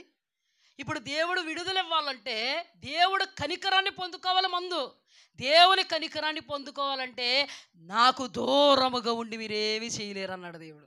అన్నారా లేదా? నాకు వేరుగా ఉండి మీరేమీ చేయలేరు, నాకు దగ్గరగా ఉండాలి. దగ్గరగా ఉండడం అంటే నేను ఇంటి దగ్గర ఉంటాను, మా చర్చ్ ఇక్కడ, అలా ఉండకూడదు. దగ్గరగా ఉండాలి. ఈ రోజున చూడండి, మనకి ఎన్ని బలహీనతలు లేవు, అయినా ప్రభువుకి దగ్గరగా ఉన్నాం కాబట్టి ఒక్కొక్క బలహీనతను దేవుడు ముట్టుతున్నాడు, స్వస్థపరుస్తున్నారు. అవునా కదా? ఎంతమంది లేరు? ఆల్మోస్ట్ అందరం ఉన్నాం, నాతో సహా. ఆశ. అందుకే మొట్టమొదటే దేవుడు మాట్లాడారు, దేవునిని ప్రేమించాలి, దేవుని సన్నిధిని స్నేహించాలి. ఇదంతా యూట్యూబ్లో ఉంది, వినండి వినలేని వాళ్ళు. హల్లెలూయా. ఇప్పుడు చూడండి, దేవుని కనికరం ఒక వ్యక్తి మీద పడితే ఆ వ్యక్తి విడుదలను పొందుతాడు. ఇప్పుడు ఈ తల్లి దేవుడు కనికరం పడింది కాబట్టే దేవుడి యొద్ద నుండి విడుదల పొందుకుంది. 18 సంవత్సరాలుగా పడిన బాధ ఒక్క క్షణంలో నివారణ అయిపోతే ఆమెకి ఇంకేం కావాలండి? ఇప్పుడు ఎవరైతోనే చెప్పక్కర్లేదు, వాళ్ళు అడుగుతారు. ఈవిడి గుమ్మం మెట్టెక్కి చెప్పక్కర్లేదు, ఇలా వీధిలోంచి ఇలా వెళ్తుంటే, ఓయ్ అమ్మాయి వెళ్ళరా, నువ్వు నడుము వంగిపోయి నడుచుకుంటూ వెళ్ళేదాన్ని, నువ్వు కరెక్ట్గానే ఆమెనా? ఆమెనేనండి. ఏం జరిగింది నీకు? యేసు క్రీస్తు స్వస్థపరిచాడండి. అవునా కదా? ఏముండాలి? క్వాలిటీ ఉండాలి మనకి. ప్రభు కనికరాన్ని పొందుకోవాలంటే అర్థమవుతుంది మనకి. దేవునికి స్తుతి కలుగుగాక. ఇప్పుడు చూడండి, మరొక దృష్టాంతాలు చెప్తాను. మరొక దృష్టాంతం. ఒక బాల్యములోనే ఒక బిడ్డను దెయ్యం పట్టింది. చెవిటి మోగ దెయ్యం. ఆ దెయ్యం ఈ బాబును నిప్పుల్లోనూ నీళ్లలోనూ పాడేస్తుంది, నాశనం చేయడానికి. ఒక వ్యక్తి, ఒక తండ్రి, అతని తండ్రి యేసుక్రీస్తు ప్రభువారి దగ్గరికి వచ్చి, నీ వలన ఏమైనా అయితే మా మీద కనికరపడి ఇతనిని స్వస్థపరిచని అడిగాడు. హల్లెలూయా. నీ వలన ఏదైనా అయితే మా మీద కనికరపడి ఇతనిని స్వస్థపరిచి అన్నాడు. అంటే కనికరపడు అయ్యా అని ఏమన్నాడు? బతిమాలుకున్నాడు. అర్థమైందా మీకు? అంటే దేవుని కనికరం ఫస్ట్ 2000 దయ్యాలు పట్టినటువంటి వ్యక్తి మీద పడింది. దేవుని కనికరం దైవజనుడు ద్వారా పుతోను అనే దెయ్యం పట్టినటువంటి బిడ్డ మీద పడింది. దేవుని కనికరం 18 సంవత్సరాలుగా నడుము వంగిపోయిన స్త్రీ మీద పడింది. కానీ దేవుని కనికరం ఇతని మీద పడలే. ఇతనే ఆ కుమారుణ్ణి దేవుడి దగ్గరికి తీసుకొచ్చి, దేవా నీ కనికరము మా మీద పడాలి అని వేడుకుంటున్నాడు. నిన్న కూడా దావీదు కుమారుడా కరుణించని వేడుకుంటే వేడుకున్న దానిని బట్టి దేవుడు కరుణించి స్వస్థపరిచాడు. చూడండి ఎలా రిలేటెడ్గా ఉందో. వాక్యం అంతటికి ఆధారం ఆయనే కాబట్టి, బయలుపరిచేది ఆయనే కాబట్టి మనకు ఆశ్చర్యం కలుగుతుంది. ఇదేనండి అద్భుతం అంటే. చూడండి ఇక్కడ కూడా ఏమన్నాడు? నీ వలన ఏమైనా అయితే కనికరపడి, మా మీద కనికరపడి ఈ బిడ్డను స్వస్థపరచు. వెంటనే దేవుడు కనికర వచ్చింది. కనికరపడు అని వేడుకున్న కారణాలు వచ్చింది. తన వేడుకోకపోతే స్వస్థచిత్తుడై వెళ్ళి ఉండేవాడా? వెంటనే దేవుడు అన్నాడు, నమ్ముట నీ వలనైతే నమ్మువానికి సమస్తము సాధ్యమే. వెంటనే ఈ కుమారుణ్ణి విడిచిపో. వెంటనే బలహీనపరుచు ఆత్మ విడిచిపోతే స్వస్థచిత్తుడయ్యాడు. గొప్ప విడుదల వచ్చింది. జాగ్రత్తగా వినండి మీరు. వచ్చిందా రాలేదు ఒక్కసారి ఆ మాట చదివేస్తాను. మార్కు సువార్త 9వ అధ్యాయం 19వ వచనం. మార్కు సువార్త 9వ అధ్యాయము 22. అది వాని నాశనము చేయవలనని తరచుగా అగ్నిలోను నీళ్లలోను పడద్రోయును. ఏమైనా నీ వలనైతే మా మీద కనికరపడి మాకు సహాయము చేయమనెను. అందుకు యేసు నమ్ముట నీ వలనైతే నమ్మువానికి సమస్తము సాధ్యమే అని అతనితో చెప్పాను. వెంటనే ఆ చిన్నవాని తండ్రి, నమ్ముచున్నాను, నాకు అపనమ్మకము కలగకుండా సహాయము చేయమని బిగ్గరగా చెప్పాను. జనులు గుంపు కూడా తన యొద్దకు పరిగెత్తుకుని వచ్చుట యేసు చూచి, మోగవైన చెవిటి దయ్యమా వానిని వదిలిపొమ్ము, ఇక వానిలో ప్రవేశింపవద్దని నీకు ఆజ్ఞాపించుచున్నానని చెప్పి అపవిత్రాత్మను గద్దించెను. అప్పుడు అది కేకలు వేసి వానిని ఎంతో విలవిల్లాడించి వదిలిపోయెను. అర్థమైందండి ఇప్పుడు? అంటే దేవుని కనికరం అతని మీద పడాలని వేడుకున్నాడు. ఈ రోజును కూడా దేవుని కనికరం మన మీద పడాలని మనం వేడుకుంటే తప్పకుండా వేడుకున్న దానిని బట్టి కూడా దేవుడు విడుదలిస్తాడు. హల్లెలూయా. ఎప్పటి వరకు విడుదల లేదు పాపం మీ అబ్బాయికి. వెతుక్కుంటూ వచ్చి, ప్రభువా నీ కనికరం మా మీద చూపు. వెంటనే దేవుడు కనికరం చూపాడు కాబట్టి విడుదలను ప్రకటించాడు. విడుదల వచ్చింది. హల్లెలూయా. ఇప్పుడు జాగ్రత్తగా మనం పార్ట్ల కింద విడదీసుకుందాం. ఇప్పుడు విడదీస్తే ఇప్పుడు చెప్పండి, దెయ్యాలన్నీ కూడా దేవుడి దగ్గర ఏమయ్యాయి? పలకరించాయి, పరామర్శించాయి. ఆయన ఏమై ఉన్నాడో ఉచ్చరించి గంభీరంగా, ఒక మాటలో చెప్పాలంటే స్తుతించి అనొచ్చు. ఫస్ట్ ఆ 2000 దెయ్యాలు పెట్టిన వ్యక్తి యేసుక్రీస్తు ప్రభువారు అడుగు పడగానే ఏదో సుప్రీం మాస్టర్ వచ్చారు, ఆయన పలకరించకపోతే కుదరదు. ఆయన దగ్గర మనం ఏం తీసుకోవాలి? ఇప్పుడు ఆయన దగ్గర అపాయింట్మెంట్ తీసుకుని మన గోడంతా వెళ్ళబుచ్చుకుని మనల్ని పాతాళంలోకి పంపొద్దు ప్రభు అని వేడుకుని ఆ పందుల్లో కన్నా వెళ్ళాలని పరిగెత్తుకొచ్చాడు. వచ్చాడా? యేసు సర్వోన్నతుని దేవుని కుమారుడా, మాతో మీకేమీ, మా సమయం ఇంకా రాలేదు అన్నాడా? పుతోను దెయ్యమేమంది? నువ్వు సర్వోన్నతుని దేవుని దాసులు, రక్షణ మార్గమును ప్రచురపరచ బిగ్గరగా కేకలేసినట్టుగా 2 సందర్భాల్లో ఉంటాయి. అవునా కదా? చేస్తాను. మార్కు సువార్తలో అంటే దీనికి ఇంకా బలం చేకూర్చడానికి ఆ మాట ఇక్కడ రాయబడి ఉంది. కూడా సమాజ మందిరములో 1 అధ్యాయము 21. అంతటా వారు కెపర్నహూములోకి వెళ్ళిరి. వెంటనే ఆయన విశ్రాంతి దినమున సమాజ మందిరంలోకి పోయి బోధించెను. ఆయన శాస్త్రుల వలె గాక అధికారం గలవాని వలె వారికి బోధించును గనుక వారు ఆయన బోధకు ఆశ్చర్యపడిరి. ఆ సమయంలో వారి సమాజ మందిరములో అపవిత్రాత్మ పట్టిన మనుష్యుడు ఒకడుండెను. వాడు నజరేయుడగు యేసు, మాతో మీకేమి? మమ్ము నశింపజేయవచ్చితివా? నీవెవడవో నాకు తెలియను, నీవు దేవుని పరిశుద్ధుడు అని కేకలు వేసెను. అందుకు యేసు ఓరకుండము, వానిని విడిచిపోమ్మని దానిని గద్దెంపగా ఆ అపవిత్రాత్మ వానిని విడవెళ్ళలాడించి పెద్ద కేక వేసి విడిచిపోయాను. హల్లెలూయా. ఇక్కడ కూడా చూడండి, పెద్ద కేకలతో యేసుక్రీస్తు ప్రభు వారు ఉన్నారు కదా అక్కడ. ఈ దెయ్యాలు పలకరించకుండా ఉండలే. పెద్ద ఆయన కదా మరి, దేవుడు కదా మరి, వీళ్ళు ఎందుకో కొట్టేసుకుంటారు మరి అర్థం అవదు.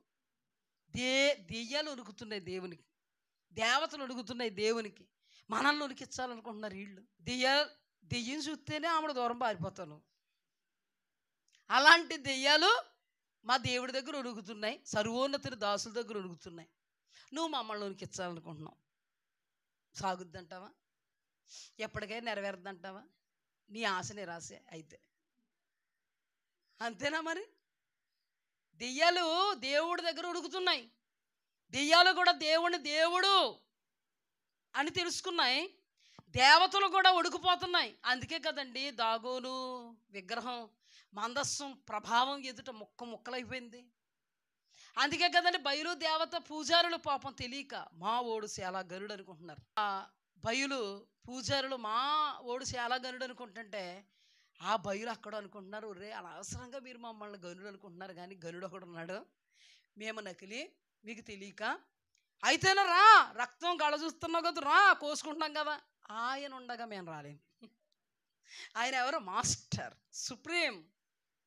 వచ్చావంటే ఏమవుద్ది? తీర్పు ఎప్పుడో తీరుతుంది కదా, ఇప్పుడు తీర్చేస్తాడు ముందు. తీర్పు ఎప్పుడో కాదంట, సకల దేవతలకు పైగా దేవుడు అత్యధికమైన ఔన్నత్యమును ప్రదర్శించేవాడు, తీర్పు తీర్చువాడు దేవతలకు. మన దేవుడు. మనం ఇక్కడ ఉన్నాం, ప్రభు సన్నిధి అలా దిగి వస్తుంది. నేను చూస్తున్నాను ఫస్ట్ నుంచి కూడా ఇప్పుడు వరకు కూడా అది విస్తారం అవుతూనే ఉంది. దేవునికి స్తోత్రం. చూడండి ఇక్కడ ఏం జరిగింది చెప్పండి. దేవాది దేవుడు సమాజ మందులు నిలబడేటప్పటికి పలకరించకుండా ఉండలేకపోతున్నాయి. అరిచి సర్వోన్నతుని దేవుని కుమారుడా, ఆయన ఎవరో చెప్పకుండా ఉండలేకపోతున్నాయి. అంటే అవికి కుదురుంటలేదు. ఇంకా దేవుణ్ణి చూడగానే కుదురు, ఆయన ఎందుకు దేవుడు, పలకరించకుండా మౌనంగా ఉంటామని. ఇక్కడ చూడండి సేమ్ సిచ్యువేషన్ చూడండి. ఆ సమయమున వారు సమాజ మందిరములో అపవిత్రాత్మ పట్టిన మనుష్యుడు ఒకడు ఉండెను. వాడు నజరేయుడైన యేసు, మాతో మీకేమి? మమ్మల్ని నశింపజేయవచ్చితివా? నీవెవరవో నాకు తెలియను, నీవు దేవుని పరిశుద్ధుడు అని కేకలు వేసాను. అంటే కేకలతోటి స్తుతిస్తాయండి. అక్కడ దేవదూత కేకలతోటే స్తుతిస్తాయి, ఇక్కడ దెయ్యాలు కేకలతోటి స్తుతిస్తాయి. దేవుని బిడ్డలు మాత్రం మేము డిగ్నిఫైడ్ పర్సన్స్.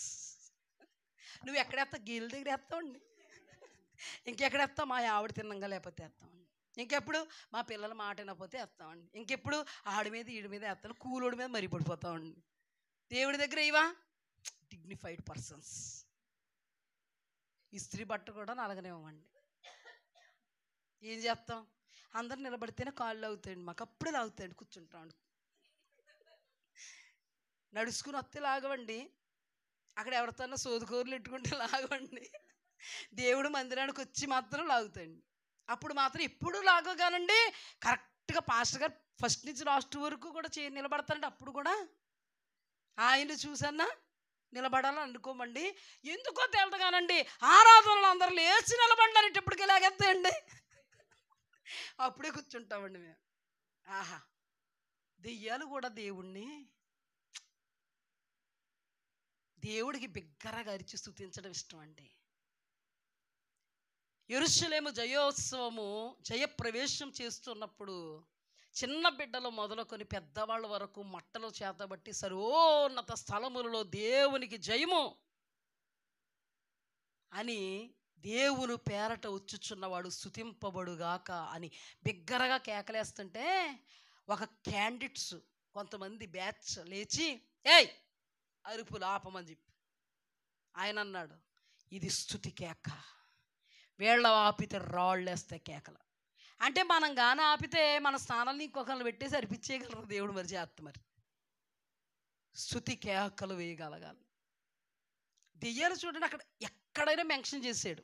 ఫస్ట్ కూడా బిగ్గరగా సర్వోన్నతుని దేవుని కుమారుడా, బిగ్గరగా సర్వోన్నతుని దేవుని దాసులు, బిగ్గరగా. ఇక్కడ కూడా నాజరేయుడని యేసు, నీవు దేవుని పరిశుద్ధుడవు, తండ్రి అయిన దేవుని అద్వితీయ కుమారుడు అని దెయ్యాలు కూడా చెప్తున్నాయి. కొంతమంది దైవజనులు యెహోవా దేవుడే దేవుడు ఇవే అంటుంది కదా. ఏమని? నీవు దేవుని పరిశుద్ధుడవు, సర్వోన్నతుని దేవుని కుమారుడు యేసు. యేసు క్రీస్తుని ఒప్పుకోరు, పరిశుద్ధాత్మను ఒప్పుకోరు కొంతమంది. అదొక భ్రమ. అర్థమైందా? దీనిని బట్టి మనం ఎంతగా ప్రకటించాలి, బిగ్గరగా ప్రభువుని స్తుతించాలి. హల్లెలూయా. అందుకేనండి అరుపులతో స్తుతించినప్పుడు ఏమైపోయినాయి? ఎరుకో కోట గోడలు కూలిపోయినాయి. ఇది అర్థం పర్థం లేని అరుపులు కాదు. అర్థం పర్థం లేని అరుపులు అరుస్తున్నారు ఇప్పుడు చేసి. అర్థం పర్థం లేని అరుపులు కాదు. నీ నోరు ముయించేస్తాడు అలాంటి అరుపులుగానే అరిసావంటే తొందరగానే పోద్ది. అర్థం పర్థం లేని అరుపులు కాదండి, స్తుతి కేకలు. హల్లెలూయా. సర్వోన్నతుని దేవుని కుమారుడా, నీవు దేవుని పరిశుద్ధుడవని నేను ఎరుగుదును అని బిగ్గరగా కేకలు వేస్తూ ఆయన ఏమై ఉన్నాడో అందును బట్టి స్తుతిస్తున్నాడు. మనం స్తుతిస్తున్నాయి దెయ్యాలు, మనము కూడా ఆయన ఏమై ఉన్నాడో అందును బట్టి స్తుతించవలసిన వారమై ఉన్నాం. హల్లెలూయా. చూడండి, ఇక్కడ దెయ్యాలన్నీ ఒకే బాణీలో ఉన్నాయి, అవునా? మనం ఇంకెంత ఎలా ఉండాలి? మనం దెయ్యాలమా? దేవుడి బిడ్డలం. హల్లెలూయా. రెండోది, దేవుని కనికరమును పొందుకున్న వాళ్ళని దేవుడు విడిపించాడు. ఇంకొక ఆప్షన్ కూడా మన ముందు పెట్టాడు. దేవుడు కనికరం లేదేమో, అందుకే ఇంతవరకు విడుదల పొందలేదేమో. ఇప్పుడు ఆ చిన్న వ్యక్తి ఆ బాల్యంలోనే దురాత్మ పీడితుడైనటువంటి ఆ వ్యక్తి తండ్రి ఎలాగైతే వేడుకున్నాడో, నువ్వు నేను కూడా వాళ్ళ నిమిత్తం అలాగును వేడుకుంటే దేవుడు గొప్ప విడుదలిస్తారు. హల్లెలూయా. ఎవరు వేడుకున్నారో? అబ్బాయి వేడుకున్నాడా?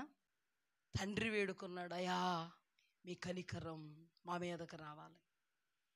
నిన్నటి దినం ధ్యానం చేసుకున్న వారిలో కూడా వాళ్ళందరినీ కూడా దేవుడు కనికరించి స్వస్థపరిస్తే చివరి ధ్యానాంశంలో దావీదు కుమారుడా మమ్మను కరుణించని కేకలు వేస్తే, కనికరాన్ని వేడుకుంటే కనికరం పడి వాళ్లకు నూతనమైనటువంటి నేత్రాలు ఇచ్చినట్లుగా చూస్తున్నాం.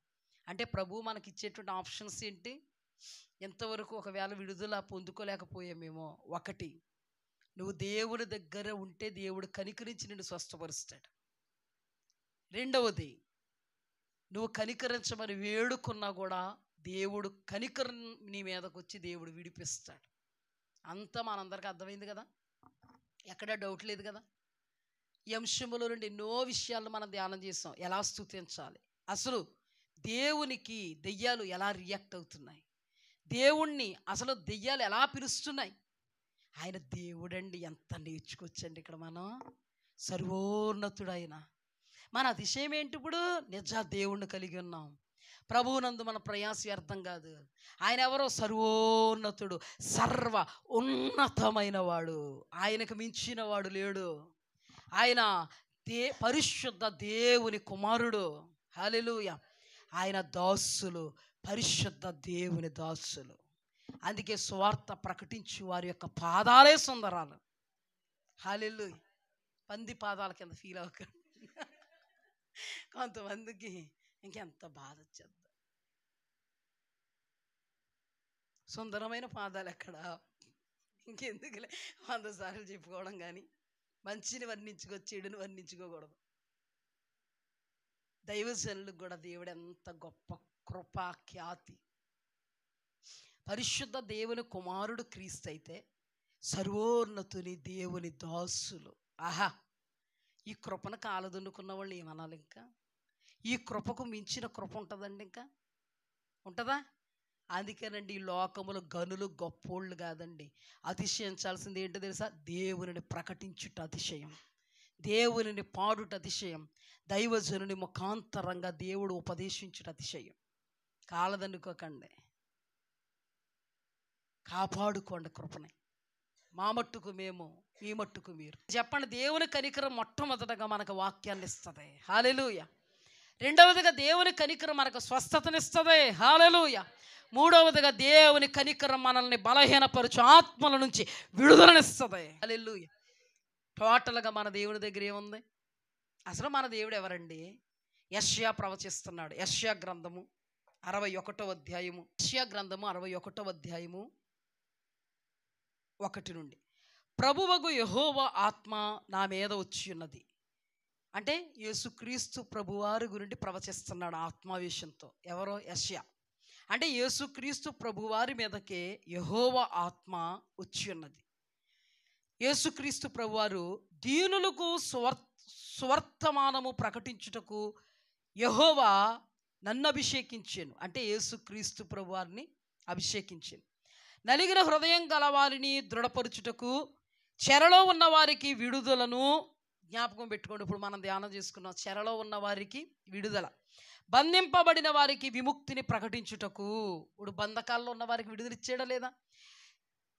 యెహోవా హితవత్సరమును, మన దేవుని ప్రతిదండన దినదినము ప్రకటించుటకును, దుఃఖాక్రాంతులందరినీ ఓదార్చుటకును, సియోనులో దుఃఖించు వారికి ఉల్లాస వస్త్రములు ధరింపజేయుటకును, బూడిదకు ప్రతిగా పూతండ, దుఃఖమునకు ప్రతిగా ఆనంద తైలం, భారభరితమైన ఆత్మకు ప్రతిగా స్తుతి వస్త్రం వారికి ఇచ్చుటకును ఆయన నన్ను పంపి ఉన్నాడు. యెహోవా తన్ను మహిమపరుచుకున్నట్లు నీతి అను మస్తకి వృక్షములనియు, యెహోవా నాటిన చెట్లనియు వాటికి పేరు పెట్టబడిను. హల్లెలూయా.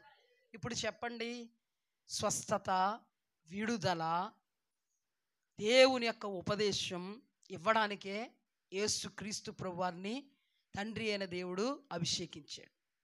సర్వోన్నతుని దేవుని కుమారుడైన ఎగ్జాక్ట్గా యేసుక్రీస్తు వారి యొక్క స్థానములో నిలబడి దేవుని చేత అభిషేకింపబడి ఎగ్జాక్ట్గా దేవుడు యేసుక్రీస్తు ప్రభువారు ప్రకటించినట్లుగా, యేసుక్రీస్తు ప్రభువారు స్వస్థపరిచినట్లుగా, యేసుక్రీస్తు ప్రభువారు విడుదలిచ్చినట్లుగా, యేసుక్రీస్తు ప్రభువారు బంధకాల్లోంచి విడిపించి కన్నీటిని తుడుచున్నట్లుగా ఎగ్జాక్ట్గా అదే స్థానంలో సర్వోన్నతుని దేవుని దాసులు దేవుడు ఏర్పాటు చేసుకున్నాడు.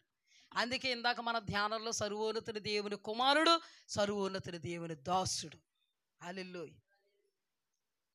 ఇదే యెషయా గ్రంథపు చుట్ట పాత నిబంధన కాలంలో కానీ కొత్త నిబంధన కాలంలో కానీ సమాజ మందిరములో ఈ గ్రంథాలను చదవడం అలవాటు. యేసుక్రీస్తు ప్రభువారి లోకములో జీవిస్తున్నటువంటి దినాలలో సమాజ మందిరములో ఆయన వాక్యం చెప్పడానికి వెళుతున్నప్పుడు ఒక రోజున ఏం జరిగిందంటే, యేసుక్రీస్తు ప్రభువారిని చదవమని యెషయా గ్రంథాన్ని ఇచ్చారు. ఇప్పుడు మనం ఉత్తర ప్రత్యుత్తరాలు ఎలా చదువుకుంటాం, అక్కడ కూడా ఈ గ్రంథాన్ని చదవడం అనేది నానుడి. అర్థమైందా? అంటే అదొక పద్ధతి, క్రమం, అలవాటు. అలాంటప్పుడు యేసుక్రీస్తు ప్రభువారికి చేతికి యెషయా గ్రంథాన్ని ఇవ్వగానే యేసుక్రీస్తు ప్రభువారు బైబిల్ని మనం ఇలా తెరుస్తామా, అలాగే యేసుక్రీస్తు ప్రభువారు కూడా బైబిల్ని ఇలా తెరవగానే ఆయన కొరకైనటువంటి మాట అక్కడ వచ్చింది. హల్లెలూయా. ఎక్కడో పాయింట్ చెప్తే జాగ్రత్తగా వినండి. చాలామంది దుఃఖంలో ఉన్నప్పుడు, బాధలు ఉన్నప్పుడు, వేదనలో ఉన్నప్పుడు ప్రార్థన చేసుకుని ప్రభువా ఇప్పుడు నాతో మాట్లాడు అని బైబిల్ని ఇలా తెరుస్తారు. అదేమి తప్పు కాదు, ఒక కోణంలో అదేం తప్పు కాదు. యేసుక్రీస్తు ప్రభువారు యెషయా గ్రంథం తెరవగానే ఏమొచ్చింది? ఆయనకి సంబంధించిన మాట వచ్చింది. చాలామంది కూడా తమ తమ జీవితాల్లో నలిగిన హృదయం, విరిగిన మనస్సు కలిగి ప్రార్థన చేసుకుని ప్రభువా నేను చాలా పరిస్థితిలో ఉన్నానయ్యా, నువ్వు నాతో మాట్లాడని జస్ట్ ఈ సంఘటన గురించి చెప్తున్నాను. ఇలా బైబిల్ తెరుస్తారు. తెరవగానే ఒక మాట మీద దృష్టి పడద్ది, అది నీకు ఎంత ఆదరణ ఇస్తుంది, అది నీ ప్రశ్నకు సమాధానాన్ని ఇస్తుంది. ఇది తప్పు కాదు. కానీ దైవజనులు ఇది తప్పు అని ఎందుకు అంటున్నారంటే, ఇది తప్పు కాదు. ఒక కోణంలో నువ్వు నిజంగా ఆత్మీయత లేకుండా, దేవుడి మీద ఆధారపడకుండా లాటరీ టికెట్ తీసినట్టు తీస్తున్నావు అనుకో, దాన్ని దైవజనులు ఖండిస్తున్నారు. దైవజనులు చెప్పింది తప్పు కాదు. నువ్వు లాటరీ టికెట్ కొనుక్కుంటే ఏదో లాటరీ తగులుతుంది అన్నట్టుగా ఏదో వాగ్దానం, ఆశీర్వాద వాగ్దానం మాట్లాడతాడు దేవుడు అంట, నిన్ను చెప్పిస్తున్నాను అని వచ్చింది అనుకో, మళ్ళీ రెండోది ఇలా తీసేసి, అలాంటి వాళ్ళ గురించి కాదు. నిజంగా ఇది నిజంగా నువ్వు నలిగిన మనస్సుతో ఆ టైంకి దైవజనుడి దగ్గర లేడా? ఆ టైంకి ఒక వాక్యం వినగలిగే పరిస్థితి లేదా? నీ హృదయం కృంగిపోయిందా? దేవుడు నాతో మాట్లాడాలి ఇప్పుడని ఈ వాక్యాన్ని ఇలా తెరిస్తే ఖచ్చితంగా ఈ మాటను బట్టి దేవుడు నీతో మాట్లాడతాడు. ఈ మాటను బట్టి. ఎందుకంటే యేసుక్రీస్తు ప్రభు వారు కరెక్ట్గా తెరవగానే ఆయనకు వచ్చిన మాట సేమ్ ఇదే మాట. లోకా సువార్త 4:18 లోకా సువార్త 4:18 ఇదే మాట చదువుతాను చూడండి. లోకా సువార్త 4:18 17 నుండి చదువుతాను చూడండి. 16 నుంచి. తర్వాత ఆయన తాను పెరిగిన నజరేతునకు వచ్చెను. తన వాడుక చొప్పున విశ్రాంతి దినమందు సమాజ మందిరములోనికి వెళ్ళి చదువుటికై నిలుచుండగా ప్రవక్త అయిన యెషయా గ్రంథము ఆయన చేతికి ఇయ్యబడును. ఆయన గ్రంథము విప్పగా. హల్లెలూయా. మనం ఎవరో ఏదో చెప్పేస్తున్నారని నమ్మొద్దు, మన వాక్యాన్ని నమ్ముదాం. మీకు ఆదరణ కలుగుతుంది, ఇబ్బంది ఏం లేదు. అర్థమైందా? ఆయన గ్రంథము విప్పగా ఏ మాట వచ్చింది? ప్రభువు ఆత్మ నా మీద ఉన్నది, బీదలకు సువార్త ప్రకటించుటకు ఆయన నన్ను అభిషేకించెను. చెరలోనున్న వారికి విడుదలను, గుడ్డి వారికి చూపును కలుగునని ప్రకటించుటకును, నలిగిన వారిని విడిపించుటకు, ప్రభువు హితవత్సరము ప్రకటించుటకును ఆయన నన్ను పంపి ఉన్నాడని వ్రాయబడిన చోటు ఆయనకు దొరికెను. హల్లెలూయా. ఆయన గ్రంథము చుట్టి పరిచారకునికి ఇచ్చి కూర్చుండెను. సమాజ మందిరములో ఉన్న వారందరూ ఆయనను తేరు చూడగా ఆయన, నేడు మీ వినికిడిలో ఈ లేఖనము నెరవేరిందని వారితో చెప్పాను. ఎవరిని బట్టి నెరవేరింది? ఇదిగో నేనే మీ మధ్యలో ఉన్నాను, ఇదే నా గురించి లేఖనం. అవునా? ఈయన యోసేపు అప్పుడు అందరూ ఆయనను గూర్చి సాక్ష్యం ఇచ్చుచు ఆయన నోట నుండి వచ్చిన దయగల మాటలకు ఆశ్చర్యపడిరే. హల్లెలూయా. దేవునికి స్తుతి కలుగును. దీన్ని బట్టి ఒక పాయింట్ చెప్పాను నేను మీకు. దేవుడు తప్పకుండా ప్రభువు మన వాక్యంలో నుంచి మాట్లాడతారు. ఆశను బట్టి, నాట్ లాటరీ టికెట్. అర్థమైందా? ఇప్పుడు చూడండి, ఇక్కడ ఉన్నవన్నీ దేవుడి 3 దినాలు మనం ధ్యానం చేసుకున్న దానిలో ఉన్నాయి. బేదలకు సువార్త ప్రకటించటం అంటే కనికరింపబడిన వాళ్ళ మీద దేవుడు ఏం చేస్తాడండి? వాక్యాన్ని ప్రకటిస్తాడు. కనికరపడి. బేదలు అంటే ఆత్మ విషయమై దీనులు, దేవుని వాక్యం కోసం వెతుక్కుంటూ వచ్చిన వాళ్ళు. సువార్తను ప్రకటించాడా లేదా? బేదలకు సువార్త ప్రకటించి. గుడ్డి వాళ్ళు కన్నులు తెరిచాడా లేదా? ప్రాక్టికల్గా ఈ గుడ్డోళ్ళు కళ్ళు తెరిచాడు. సువార్త ప్రకాశము ద్వారా ఆత్మ సంబంధమైన అందుల నేత్రాలు తెరిచాడు. హల్లెలూయా. స్వస్థపరిచాడా లేదా? రక్తస్రావం కలిగిన స్త్రీ 12 సంవత్సరాల నుంచి పడిన స్థితిలో ఉంటే స్వస్థపరచలేదా? 38 సంవత్సరాల కోనేటి దగ్గర ఇలా చెప్పుకుంటూ పోతే పుట్టుగుడ్డోడు చూచినట్లు, కుంటోడు నడుచున్నట్లు ఓచ కాలు చేతులు గలవాడు బాగు చేయబడ్డాడు. ఇప్పుడు వాళ్ళ కన్నీళ్ళు ఏమయ్యాయి? నాట్యం. వాళ్ళ దుఃఖం, సంతోషం. బూడిదకు ప్రతిగా పూదండతో వాళ్ళని అలంకరించారు. ఇదంతా జరిగిందా లేదా? నెక్స్ట్, బంధకాల్లో ఉన్నవాడికి విడుదలిచ్చాడు లేదా? ఏ బలహీనతో తెలదు, వైద్యుల ద్వారా జరగదు, డబ్బులన్నీ ఖర్చు పెట్టి తిప్పలబడి ఒక్కసారిగా దేవుడిచ్చినటువంటి విడుదల పొందుకుంటే ఆ క్షణం నుండి ఆనందం, సంతోషం, ఆహ్లాదం. హల్లెలూయా. ఎందుకంటే ఆయన ఇచ్చేటువంటి స్వస్థత ఎన్నటన్నిటికీ స్వస్థత, ఆయన ఇచ్చే విడుదల ఎన్నటన్నిటికీ విడుదల, ఆయన ఇచ్చేటువంటి వాక్యము నిత్య రాజ్యానికి బాట. ఇప్పుడు చెప్పండి అమ్మా, దేవుని వాక్యము సత్యం. మనం చెప్దాం ఇప్పుడు, ప్రభువు మన మీద కనికరపడి మొట్టమొదటిగా మనకేమిస్తారు? రెండవదిగా, మూడవదిగా విడుదల. అందుకే ప్రభు వచ్చారు. ఉపయోగించుకోవలసింది మనం. నేను అందుకే వచ్చాను నీకు చేయనండు. క్వాలిటీ ఉంటే చేస్తాడు. హల్లెలూయా. ఒకవేళ క్వాలిటీ లేదా ఇప్పటికే వేడుకో, ప్రభువా నన్ను కరుణించు. హల్లెలూయా. ఆశ కలిగిన ప్రాణాన్ని దేవుడు తృప్తిపరుస్తాడు. ఇటు కృపలో దేవుడు మనల్ని నడిపించునుగాక.